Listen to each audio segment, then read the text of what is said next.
अच्छा, रजब भट्ट ने मार खाने के बावजूद जो है एक वीडियो फिर से मैसेज दिया कि अब मेरे turn, wait for my turn.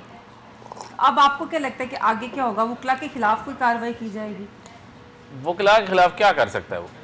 ये तो जानना चाह रही है आवाम के क्या हो सकता है। वे एक FIR करवाई है उसने, इतना बड़ा था कि वकीलों के खिलाफ उसने बात कोई स्टेप लेना था, अपने टर्न लेना था तो अपनी मुद्दत में करवाता। उनके वकील अली इशफाक ने जो अपनी मुद्दत में दरख्वास्त दी है वहाँ थाने में कराची में, तो वो भी बेसलेस है। क्या वकील साहब को तो उन्होंने कुछ नहीं कहा। वकला की लड़ाई तो रजब से हुई है, रजब देता ना दरख्वास्त उनके खिलाफ। तो वकला के खिलाफ जो है ना वकील को ही खड़ा किया गया है। वकील आएगा तो शायद मामला बेहतर हो जाएंगे, क्योंकि अली इशफाक भी हमारा भाई है।